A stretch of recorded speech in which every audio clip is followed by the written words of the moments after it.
Hello, everyone, and welcome to One Control Port Podcast, episode 265. I'm Benjamin Yoder, here today to talk to you about video games. YouTube people, just a quick note real quick. I've been having some camera issues, so if you see me flicker during the show, I'm sorry. The show must go on. I'm still trying to work out what's going on with that, though.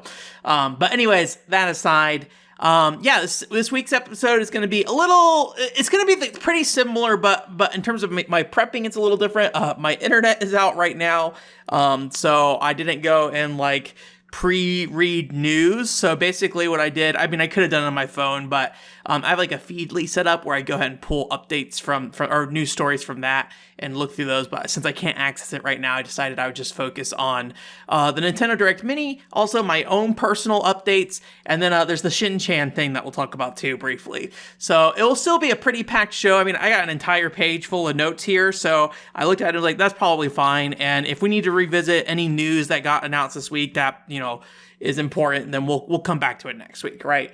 So I think anything that I personally would talk about is kind of evergreen to some extent. So anyways, Ben updates. What's been going on with Ben? Not a lot of video games, unfortunately. I mentioned last week that I was really scared I was going to fall off the PC98, and sure enough, I have not touched my PC98 this week. I did work on the Buddy Mission Bond video, though, so the audio for the Buddy Mission Bond video is done. So I just got to basically edit the video portion now. It's a 21-ish minute video, probably closer to 22 minutes once I finish editing everything. Typical editing rate is about a minute per hour. So, or an hour per minute, rather. So every minute of the video, it takes about an hour to cut. Depends on what type of footage I'm laying down, how specific I want to be with the footage I'm showing. I care a lot about what gameplay I show during a video and how much gameplay. So, we'll see what happens. I do know there's some specific things I definitely want to show, but I don't know, for the entire video, what I plan to show for that. So, we'll see. Being at adventure novel game, I get the feeling I want to do a lot of cuts just to keep the visuals of the video flowing. So I think it's going to be a very edit-heavy video. So really, the only game I've played this week is what we streamed on Thursday, which is One Piece Unlimited Adventure. So I don't really want to get too deep into my thoughts with that because we're still at the beginning, and B, if you watch that stream, you kind of have my general thoughts. But just to kind of sum up what I'm feeling with that game, I'm actually kind of surprised just the type of game it is. I have not played other One Piece games, and I have not played that many Gambarian games. I've only played Pandora's Tower.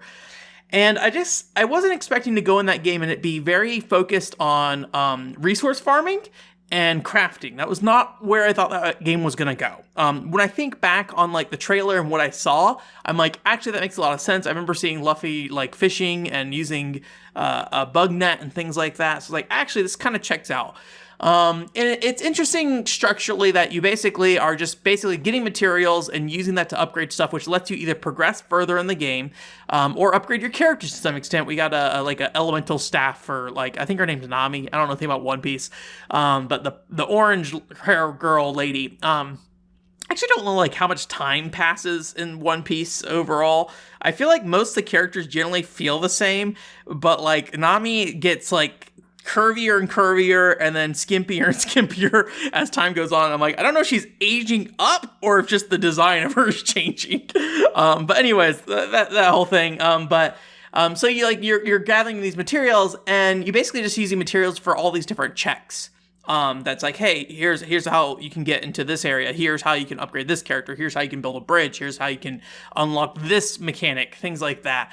It's just very interesting to see that in a game from 2007. I feel these days I might expect it a lot more, just, with how many games are focused on resource gathering and crafting. But yeah, just that game in particular just stood out to me, just being kind of weird. And maybe I'm just missing some, history that Gambarian has with that kind of game design. And, I know other games have crafting and stuff like that. I've played Dark Cloud and Rogue Galaxy has it to some degree, so yeah. But anyways, it's just kind of a neat game. I just think the problem with it so far is that there's not a lot of diversity to what you're doing, honestly. So I think it gets kind of boring at times. It just kind of gets monotonous to some degree. But I do think it's really interesting structurally. So excited. I don't know if I guess I'm excited to play more. I'm excited to see more, I should say, maybe. I do have a little worry that's going to get to be one of those stream games where I don't know how fun it will be to watch. but man, I just want to finish it. But it's like supposedly 30 hours, so we'll see how it goes. We're gonna take a break halfway through that game, so about 4 more streams will go for One Piece. And if it does seem like we're only halfway through the game, we'll take a break, then follow up on on it later after we play another game. So yes, a bunch of random smaller updates here. Some of these video games related, some of these not. We haven't talked about Scum of the Brave in a long time. If you don't know, Scum of the Brave was a Nico video like web game. So they had I don't know what technology was built on, but there are Flash games you can play on Nico's video, or Nico's website, which if you don't know, Nico Doga, I think is what it's called, is essentially Japanese YouTube before YouTube started to really take off. I don't know what the current like online video scene looks like for Japan, but given like VTuber focus on YouTube, I think it's probably on YouTube generally, but it's still around the Nico thing. But they had a web game that was made in like RPG Maker essentially, and it is a like top-down adventure game. There's a little bit of walking around you can do, but it's like for very brief moments. Otherwise, it's pretty much just text. And I love the art of the game. I met the mangaka when I was in Japan, which was kind of a fun thing. But after that first game, they started doing books for it instead. And so I picked up the first 3 books for that. I think there's still only 3 books, but I noticed when I was looking at the Twitter feed for the mangaka, is that I think they did reprints and the covers are different now. So part of me is like, maybe I should pick it up and look at it. I haven't like tried to read them. They're all in Japanese, and they're manga. So you know, yeah, they're all in Japanese. So I haven't tried to read it myself. The first volume I think got translated. I think they did translate volume 1, or at least the first couple chapters of volume 1. But I don't know if you can read those online anymore, to be honest with you. I haven't looked into it in a while, but I noticed they did some reprints for that, with different covers. So I don't know what's different between them per se, but those are out there now. I figured I'm probably one of the only people on the English-speaking internet who's going to talk about Scum of the Brave, so I figured I'd mention it here. Scum of the Brave is very cool. I'd recommend looking into it. I'll leave some links. I wrote an article about it a while ago, and I'll leave a link to the Twitter and also the game itself and stuff like that. So you're going to get a full list of Scum of the Brave links, even linked to the Amazon thing. You probably should read Scum of the Brave as much as you can. If you know Japanese, read the whole thing, because I can't. I haven't tried machine translating it either. So, yeah. The other thing was Senran Kagura 2 Deep Crimson got a reprint. I don't remember if this was announced before the podcast last week, and I just didn't mention anything about it. I looked at it, and I was like... So I've been told, somebody, I forget who it is on Twitter, somebody named Randy, I think. When I talked to him about Senran Kagura a bit, he has probably given me the most specific advice about the Senran Kagura series. I usually get general advice about Senran Kagura that's like, oh, just play mainline entries, but I think I'm scared that if I play just like any mainline Senran Kagura entry, I won't be interested, because I do not like aspects of Senran Kagura based off what I've played at Peach Peach Splash. It's not to say I won't like a main game, but I am a little worried. And he specifically recommended Senran Kagura 2 Deep Crimson to me, so that's the game I've been kind of looking at. The English copies are ridiculously expensive, so I had kind of settled on, eventually I'll import a Japanese copy, and then I will just like pirate it and put the English version on the cart. However, Limited Run Games did a reprint of it. I was very on the fence about this. If you haven't listened to recently, I've kind of more or less stopped looking at Limited Run Games stuff or buying it just because it takes so long to get here.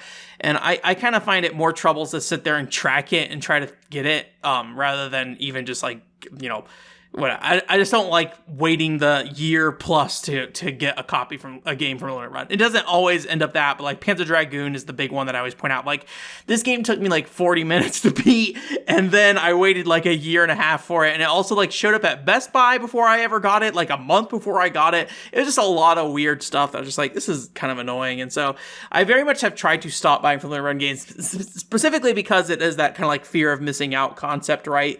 And I think everybody kind of is like, actually, maybe we shouldn't be so obsessed with the fear of missing out. And I've been trying to be better about that recently in general. So this is one of those situations where I looked at it and was like, you know, if I bought this, I'd probably play it someday. And I thought about it, as a reprint, you know, a 3DS reprint, interestingly enough, as well. But thankfully, by the time I caved and said, okay, I'm going to do this, it was sold out. I was like, awesome, cool. I don't need to worry about this then. Back to the original plan. Hopefully with the reprint, the English copy value goes down enough that I don't need to worry about it, and I can just buy a secondhand copy later. I doubt that will be the case, but hey, it's there if we can. So yeah, those are the things that I've been kind of kicking around recently in terms of video game stuff personally. But again, I have not played much on my own, unfortunately. I haven't even played some more Farland Story yet. A couple of just real life stuff, been doing some job couple things. I'm split between 2 jobs right now, or 2 contract jobs, and one's I'm negotiating with, and the other one is very much yeah, we want you to be working with us, but I'm I don't necessarily know if I want to do this work super per se, but I should probably do it. So I've been doing that. And the other thing is there's a cat in this apartment right now. It's hiding. In my other room, I have a computer there, and I use that for that other setup I have that I try to use from time to time. And the cat's just hanging out behind that PC. Just got here today. It is definitely terrified of being away from its original house. So I don't really know how long it takes for a cat to warm up to. I'm sure it depends on the cat.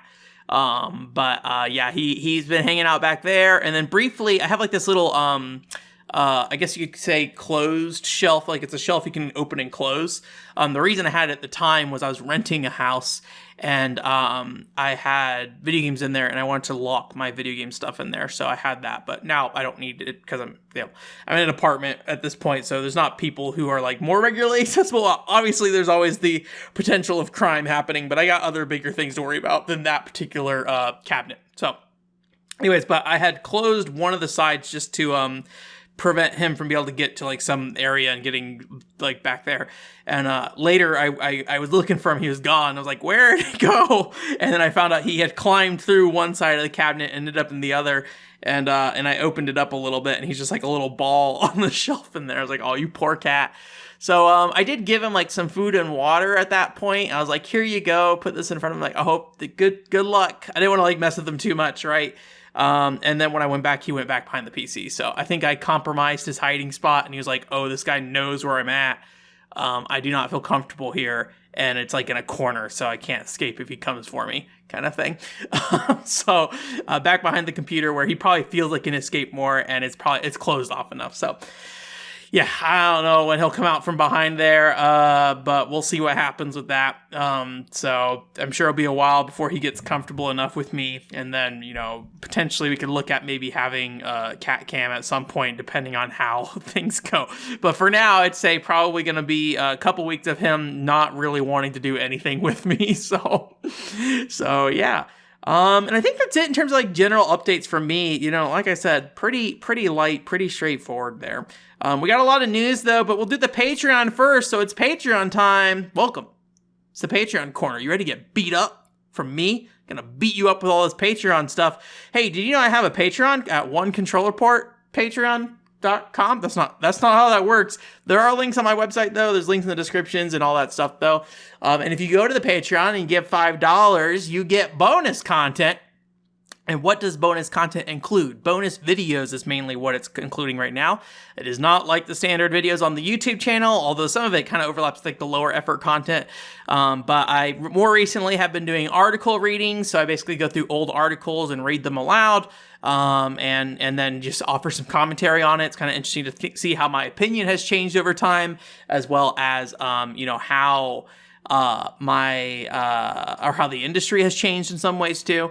I am doing a video version of that I'm going to make freely available here sometime in the near future. I have a Xenoblade Chronicles article that I had made a while ago, and I decided to read that and get some give some commentary on my Xenoblade Chronicles feelings from 2012, basically. So that's going to be publicly available. I'm going to try to make some other stuff that's more in the Patreon style and make that publicly available, so I can basically, make a video on the YouTube that pushes people to the Patreon and reference that and stuff like that. So do I really think it's going to get people to subscribe to the Patreon? I don't know. I don't know what I'm doing. I don't know what you want. If you want something on the Patreon, let me know. Always happy to hear, because I'm just taking shots in the dark, but I always appreciate it. But $5, you can get that, like the Yoshi's Island article reading this week, where I talk about read my old Yoshi Island thoughts and feelings, and then talk about it. And it was kind of interesting to read that right after the Super Mario World playthrough I did, and kind of make some comparisons to that to some degree. I actually put up the Super Mario World podcast clip on the YouTube channel that same day. Although I think that video, like, nobody watched it. Admittedly, a lot of stuff was going on my YouTube channel this week with PCFX stuff. PCFX podcast came out last 2 weeks. If you haven't watched them, you should. That's not Patreon exclusive. You should just watch the PCFX podcast stuff. Anyways, back to Patreon. So, yeah. Anyways, but one thing you can do is, in addition to getting bonus content, or if you want to forfeit the bonus content and just pay $3, you can do this as well. Ben, you have questions for Ben. People like Jillian, Paul Daniel, Discreet, and I don't know if Zero's still on the list, but Zero. People like that have subscribed to the Patreon and are asking questions. Asking questions to me. They're like, good evening. Have you committed a crime? Here's a crime question from Jillian. I don't know what I'm talking about with crimes. Here's a question from Jillian. What is your favorite minigame or side activity? I feel a little bad because the game that stands out to me the most is one that I've probably talked about on the podcast a little bit, but I'll add a little extra flavor in here with other things real quick just to make it a little bit more useful. But like the real answer to this question, what is your favorite minigame or side activity in a game? The one that always really stood out to me, and maybe it's because I don't like the main game that much at all, is Hackhawks from Xenosaga Episode 3. I'm not a huge Xenosaga Episode 3 fan, but the Hackhawks minigame, it's like a arcade machine you can go up into the game. It's like a really fun puzzle game featuring all the characters from the game and like having little voice acting quips that are really fun and cute, but basically use the face buttons on the PlayStation 2 controller to move blocks up and down. So you have these characters who are walking across these like different, I guess you could call them mazes. They're kind of like floating paths in the air, and you can basically like bounce them in the air to jump them from different path to different path, and then they'll hit the wall kind of like a lemming. It's actually kind of like a 3D lemmings in some ways. They turn around when they hit the wall, and you get them in the goal. It's a very fun mini game. It has nothing to do with the Xenosaga at all, other than just the characters and the fact it's in that game. I love Hackhawks. Really great music as well for that too. However, I have talked about Hackhawks on this podcast, I feel like multiple times. And giving you that answer, I also want to provide another answer that is a little more themed on what's happening right now. Hey, when this podcast comes out, I forgot to mention this earlier, it's going to be July 4th. Welcome, American man and woman and whoever, whatever. Hello, Americans, fellow Americans. It's July 4th. It's the day you celebrate America Day. Very good time. I will not be celebrating America because I have a cat here and he's going to be terrified of any fireworks happening. Anyways, but one of my favorite things in a game, which doesn't really have anything to do with July 4th, honestly, aside from a coincidence, is there are summer festivals in Final Fantasy 11 and Final Fantasy 14. And the original Final Fantasy XI Summer Festival, I don't know what's been going on in more recent years, but one of the big focuses of the Summer Festival in Final Fantasy XI was goldfishing. So in Japanese summer festivals, there's like these little goldfish things. You use little paper scoopers to get goldfish out. You'll see, if you've watched anime or anything like that, you've seen it plenty of times, right? And so in Final Fantasy XI, they added goldfish scooping. So there's a particular pond by each like city state that has goldfish in it, and you can go buy a bunch of paper fans, and then you have a goldfish bowl, and you can go and fish goldfish. And when you're fishing goldfish, it's just like basically your character like animates sitting there, and it waits a period of time. You either see a goldfish or you don't see a goldfish. Like it just like sits there and waits, and if it sees the goldfish, it'll go ahead and scoop it, and then and when you scoop it, the goldfish could either break your fan or your paper scooper, or it could be or just you catch it, right? It's not very interactive. Fishing in Final Fantasy XI was not very interactive for a long time. Basically, you throw your line out, and then either the line broke and you didn't get your fish, or you catch the fish. Goldfishing is working the same way, and I believe today goldfishing still works that way in that game if they still support it as like the Summer Festival event going on. But fishing, they eventually changed to be like a mini game you played, I think largely to kind of combat bots and things like that, and they make it a little more interactive, I think as MMOs kind of went on, there's a little more acceptability to be more interactive, hence, why games feel more like action games these days, like Final Fantasy 14. So I really like that mini game with like the summer music in Final Fantasy 11 going on in the background, and there's like fireworks going off through that are by the city states, and when you're in the areas around the city states, the fireworks are going off, and I just found that like really fun and relaxing to do. And I actually maxed out, like over the years, I kept the same goldfish bowl, and they would carry over, and I maxed out the points on that goldfish bowl, and I bought all the rewards you could get with it too. So I don't know why I really like that, but it was just something that was really like enjoyable to me to just do. And I love that summer festival music of Final Fantasy 11. And then I don't keep up with Final Fantasy 14 summer festival stuff at all. And I, unfortunately, this is not something you can do anymore, I'm pretty sure. But I really like the Final Fantasy 14 summer festival from, I think it was like 2012 or 2011. I don't remember exactly when, but it was the year I was playing Final Fantasy 14 1.0. Specifically. So we're talking about pre-Realm Reborn. And basically there were these, little I forget what they were. They're like little things that were like sit out in the world, and then you had to go out there and do a bomb dance, like this little like, you know, festival dance or whatever. And it's very like typical Japanese kind of thing that you would see. And so basically you'd go out there and these bombs would come toward this thing, and then you do the bomb dance at them to do damage. So you had a bunch of people like surrounding this thing and bomb dancing. So I liked that a lot. I do, you know, I'm not going to sit here and say too much about, you know, what Final Fantasy 14 is like today and things like that. But I do feel like a lot of online games now, and again, keep in mind, I'm pretty ignorant at this point, so you might be like, you're wrong, and I'm perfectly acceptable of that if it is. But like, I feel like a lot of stuff is instanced content these days, and I don't feel like you get a lot of like open world content anymore, where like you're interacting with other characters, and that's kind of, or other players rather. And I remember that like being like a fun experience. The problem with that is that, you know, if you don't have the other players there, then you can't really succeed at it. So anyways, so there's that thing. Those are both very fun summer events or whatever, but yeah. Thank you, Jillian, for that question. Hopefully that's a good answer. I don't know. So yeah, if you want to ask a Patreon question though, on Mondays, I did it a little late this last week, unfortunately. I think I posted it up on Tuesday, but typically on Mondays, I will post a post on Patreon where I say what the question's going to be without, you know, anyone contributing, and you can just add a question to the comment section. We don't get enough right now that I bother about like, oh, which one's going to actually happen or something like that. If you post a comment in there right now, we'll work it out. We'll get it going. If it ever gets busy enough that we have to start doing polls and things like that, we will. So again, thank you guys so much for the Patreon support. I really appreciate it. I'm going to try to maybe push the Patreon stuff a little harder. We'll see if anything happens with that. But you know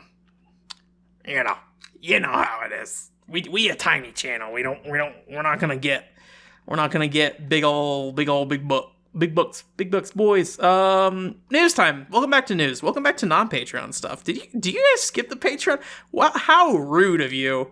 Skipping my Patreon. How am I going to eat?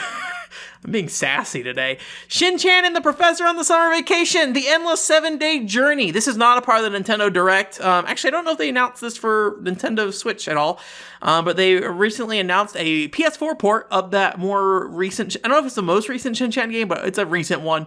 And this was a Switch game that came out that is based off the Shinchan anime, but more importantly, it's made by Millennium Kitchen, or some of the team from Millennium Kitchen are working on it. You're like, who the hell's Millennium Kitchen, Ben?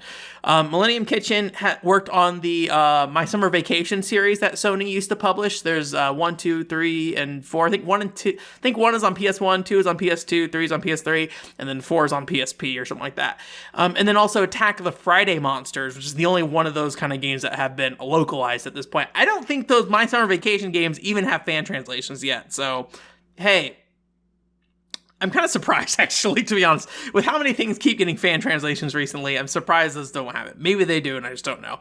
But anyways, so this game is in that style. And if you don't know what those games are, essentially they're kind of more laid back, just kind of like you're on this. It is summertime. You're out of school, and you're just exploring this little town or something like that, this little village. And in the case of Attack of the Friday Monster, you're collecting like. I don't know if it's like bugs specifically or bug cards is what it ends up being or something like that. There's some kind of collecting aspect. You go around and collect these things. I think you might collect like bug gems, and they make a card or something like that. So you go around and just explore, and then usually there's like some kind of like little family story that's going on. Or in the case of Attack of the Friday Monster, it's very much a game about your dad in most ways, even though you're playing as the kid. In my opinion, it's a game about the dad. So it is it's very, very cute, very fun, very relaxing. I cannot recommend Attack of the Friday Monsters enough. I've been thinking after doing the Buddy Mission Bond video, like it'd probably be good for me to try to do more like story-based feeling videos, honestly. I have been avoiding them for a very long time because I don't feel confident in them, but I'm not going to be able to do them unless I try. And I end up in a situation with Buddy Mission Bond where I feel like very self-conscious about it because I haven't really done those videos much. So I might try to do an Attack of the Friday Monsters one as like a, it's just like a test thing, because I've already written an article from that. Maybe I can go back and like pull some stuff from that. Although it's so old at this point, I wouldn't be surprised if I just rewrite the entire thing. So I may go back and do that. There's also like a Thor high heels video about it. So, you know, not high on the priority list, but it's a possibility there. So anyways, I got way off track just saying this thing is coming out. I think it comes out in August. I didn't write the date on here, unfortunately, and my internet's out, so not looking that up right now. But anyways, I think it comes out like August. Oh man, I'm really split. I do really want to play that, but just knowing that like Xenoblade Chronicles 3 is coming out at the end of this month, I don't think I'll get around to it. I will try to buy it. It'll probably depend on how much income I have at the time and how comfortable I feel, but I think I will try to buy that game. So, yes.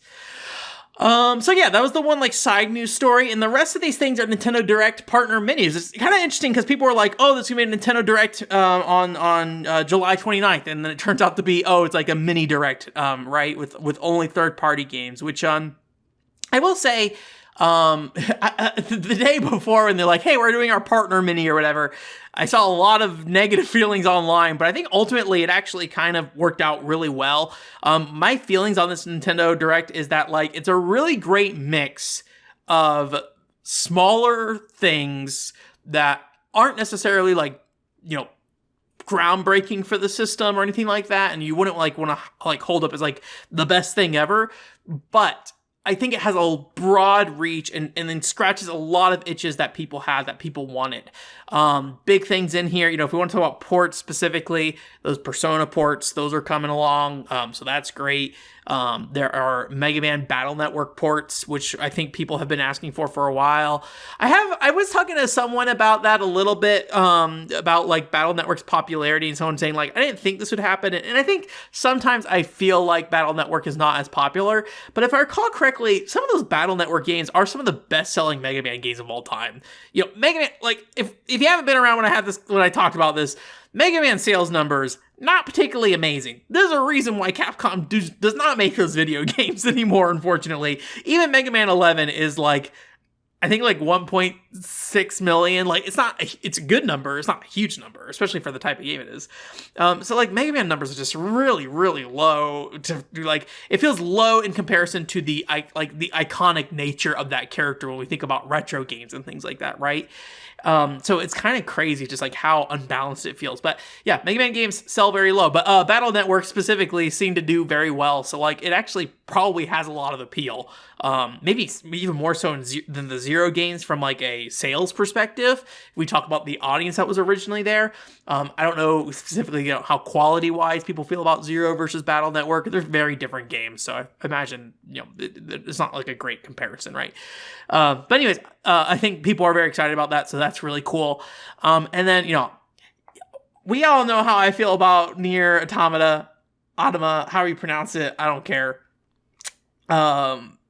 But I think that is a very good game to bring to the Switch. I think when you think about people who are looking forward to Persona and things like that, who are like, I'm not playing... If you're not playing Persona on PlayStation platforms, right? Like, I think you are a very particular audience. And I think that same audience has not played NieR Automata, and I think that overlap is very good for that. So anyways, those are just some of those ports that were there. Nothing for me specifically in those. Let's follow about games for me. You know what cool video games are? Dragon Quest Treasures. This is what Square Enix was talking about when they said there was going to be some announcements for this soon. I thought it was going to be at Summer Game Fest, but I don't think it showed up there at all. But yeah, Dragon Quest Treasures looks really cool. It reminds me a lot of games like Spectrobes and Lost Kingdoms. You know, you are, and like in some ways like 3D platformers with like a Breath of the Wild mix. It's kind of interesting. You know, it's a game where you're exploring, looking for treasure. You have like scanning things where you can scan for treasure, and you have your little monster party that follows behind you, and you can get in combat, and your monsters will fight for you, and you also as a character can fight as well in that combat sequence. It's pretty much scratching all my itches of what I want Dragon Quest Treasures to be honest with you, in a lot of ways. That comes out on December 9th, so actually like fairly soon. I was kind of surprised, but yeah, I'm really excited about that. And I hope that I make time for it around that time, because it looks like a great game that I will really, really enjoy. Some other games that I am excited for, but maybe need to see a little bit more of, although some of these I wonder if I'll ever be excited for, like, or ever go out on my way to play. Disney Dreamlight Valley really caught my eye. It scratches a lot of those games for girl itches that I'm looking for. The biggest problem with that game, and I feel so shallow for saying this, but this is an ongoing issue with me for games for girls. I really like cute Japanese anime or chibi art styles. That's what I like. I like cute chibi art styles or anime-ish art styles for those kind of games. Disney Dreamland or Dreamlight Valley, you know, I think it looks good from like if we're talking about taking Disney characters that are like Disney princesses and stuff, and like keeping the visuals consistent with their original designs. Disney Dreamlight Valley, I think, fits that very well. It looks like characters who could stand alongside a Belle and things like that. You know, fairly realistic looking. Seems like there's a dress up element with a lot of like nice clothes and things like that. But I just look at that and I'm like, this looks very appealing to me. It's like a life simulator game. But two issues. One, the art style. Two, they said it's coming out in September, but like, it's an early access game. I'm like, what is an early access Disney life sim? That's interesting. So I'm curious to see what more of that game, to see what that is. You know, I guess it's a live game if it's going early access, right? But I'm interested in seeing more, but I think that art style is just going to be the death of me, and live game is always a big thing for me. Like, if you're a live game, I'm usually, unfortunately, not going to be, playing it just because it doesn't really fit in my life at this moment, unfortunately. So, yes. On the Japanese Direct, they had a game called Fishing Spirits, Fish and Play Aquarium. This is coming out this year. So we've talked about Fishing Spirits before. I think there's a 3DS game, and then there's a Switch game. And we recently talked about it because the Switch game actually sold very, very well. I always thought that original Switch game looked pretty cool. It is still pretty pricey to get from what I remember. I think I looked it up online, and there's like a fishing controller version that's like $250 to import or something crazy. Anyways, it looks really cool. But this one specifically, I believe, don't take this specific point at my word, because I can't remember for sure. I seem to recall in the trailer that they mentioned there's a story mode. So that point I'm fuzzy on, but what I do know is in that game is obviously there's the fishing element. There's like this Animal Crossing looking character designs that walk around the world. And then there's Aquarium that looks very like Animal Crossing-ish as well. So it seems like they're taking that arcade experience and bringing it into the home market, and then giving you like a shell to work with that. So how built out that shell is another thing, but there's other things in there, like mini games. There's also metal games, things like that. So I think it looks really cool. I didn't see a lot of mention of it online, but actually I did see the VTuber, the retro game VTuber, Corone, the dog one. She was like super excited for it. I think she's played the last one, I think she mentioned. So anyways, that's just the general 2022 release date. I'm very interested in that game. I'll be curious to see if it comes out here, but the last one did not. So I had thought it was a Takara Tomy thing, and I need to look and see. Maybe it is a Takara Tomy thing, but I think Bandai Namco is actually publishing this one. So there was some like, who was it? Some company released some, I think it's called Fishing... I don't know what it's called. Fishing something. Someone released some kind of Switch fishing game out here, and I didn't end up picking it up, unfortunately, even though I kind of was interested. My brain is saying Hudson, but it's not Hudson. I need to play a fishing game at some point. I don't own any fishing games, but I should probably buy one and play one, whether it be this or Fishing Resort on the Wii. That's kind of probably where I'm at right now. And Fishing Resort on the Wii is in English, but very expensive, so I'd have to probably pirate it. This game is something I probably won't play, but it is really interesting that it got announced. Pac Man World RePac. This is a HD remaster. It's a remake, actually, would be the better way to put it. HD remake of Pac Man World 1 for the PlayStation gear. I don't know what the lead platform for that was. I think it was PlayStation was the lead platform, but so yeah, it's a remake of that original Pac Man World game, which is very interesting. Part of me is I feel like Pac Man World has gotten more popular again, but I feel like part of that is also I played Pac Man World 2 recently, and I'm more aware of the Pac Man World fan base and stuff like that. And I know Simple Flips did some videos on Pac Man World as well.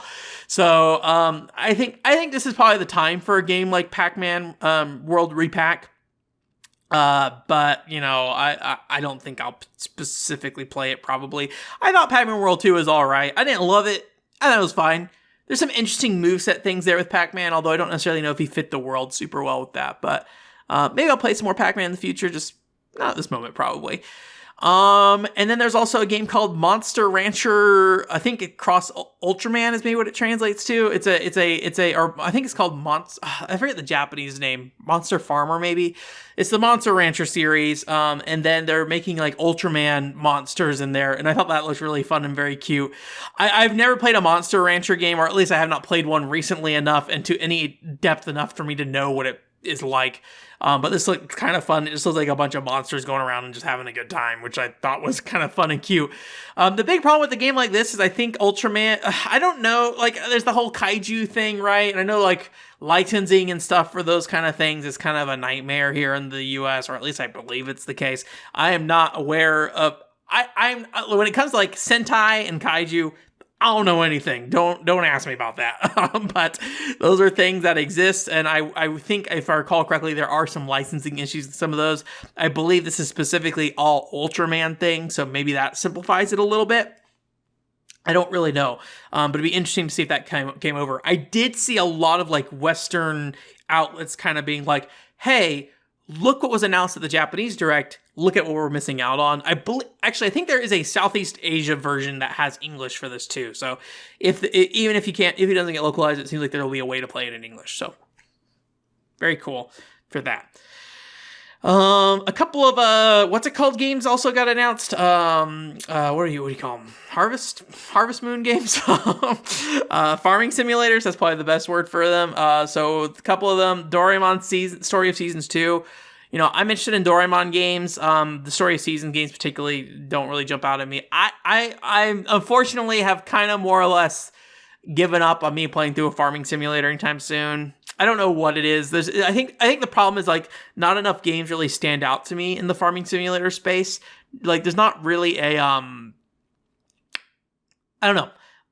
For example, so Doraemon Story of Season 2, that exists. That's a thing. I didn't buy the first one. I'm probably not going to play this one. I guess the one thing I could say, and this is probably part of the first one as well, Doraemon Story of Seasons could use, he uses his gadgets and stuff like that. So when we look at the small light and things like that, his gadgets could play a cool role in how that farming stuff happens. Although in my opinion, or maybe as I would think, it probably would be replacing just kind of your normal farming tools and maybe adding some flair to them and making them a little more special. But anyways, I'm talking way out of my league with Doraemon Story of Seasons. I never played that original game. People seem to like it though. But Harvestella, which is a new Square Enix franchise that is also a farming similar kind of game.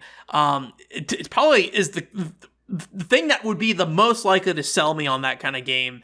It's a very Final Fantasy looking aesthetic, in some ways almost like Crystal Chronicles-ish, with these big crystals that kind of protect the town and stuff like that. And it's more like a rune factory, so there's combat and stuff, but it's behind the back perspective. It's very more realistic. quote realistic art style, but it looks more aligned with like the Final Fantasy art style of just like, you know, like realistic with like anime elements applied to a character, but not done so much so that they look like dolls, right? There's kind of like the interesting like range that happens there if you look at like a Star Ocean versus a Final Fantasy or something like that. So it looks visually great, it looks really cool, and it looks really appealing. But I looked at it and I was just like, I don't know what would get me to buy this game though. I think I just have a weird like prejudice against farming simulators. I don't know. Maybe just because I had such a rough time with Harvest Moon: A Wonderful Life when I was a kid, and just feeling like that game was such a grind. I think I don't feel like I get a lot out of farming in games, and like I don't get satisfaction from building a farm. I don't get satisfaction from, you know, farming crops, making seeds, you know, building all these things.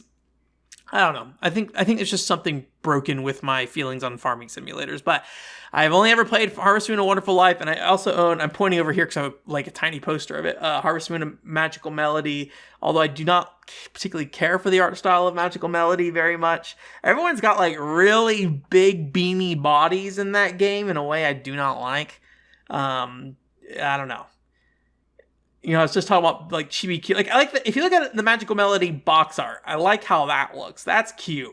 It's the in-game models. Those I do not find appealing. I have not looked at them recently, but my memory is just like these weird beanie curvy bodies in a way that I do not like. So anyways, so that was all the Nintendo Direct stuff. I think that was like really cool, well-rounded Nintendo Direct. Nothing huge in there, but yeah, I am definitely most excited for Dragon Quest Treasures. That's the big thing. We'll see if I get Fishing Spirits. You know, it depends on when it's coming out. But I think Treasures, I think I'm definitely going to go for when that comes around. So very excited for that.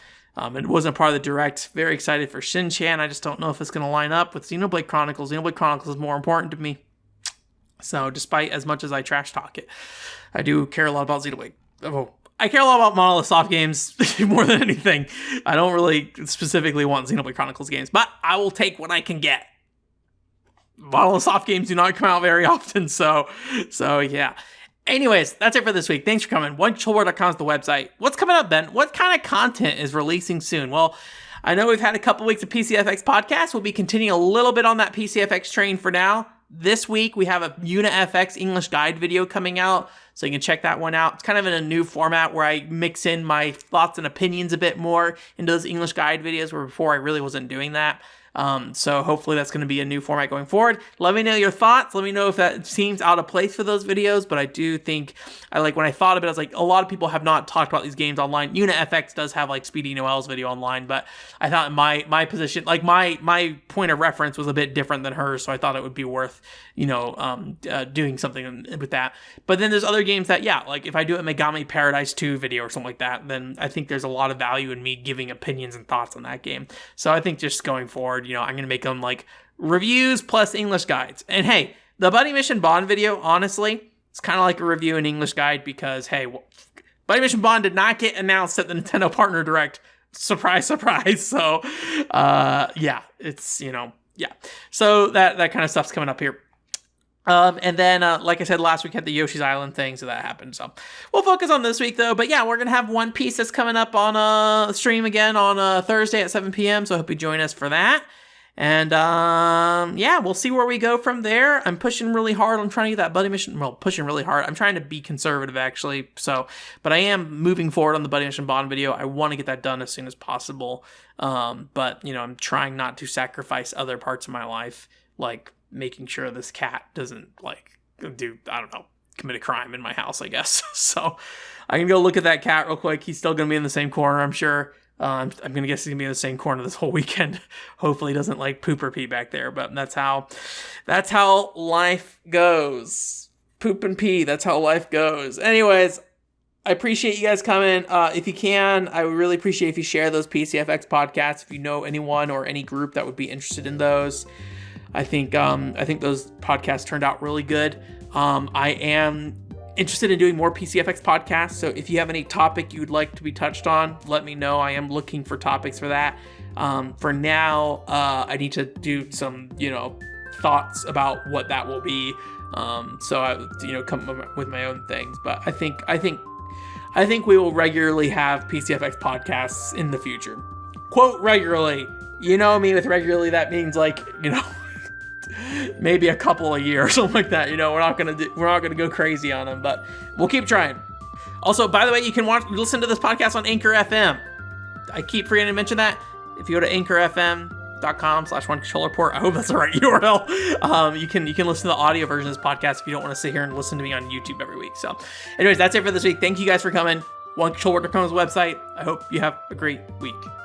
Bye.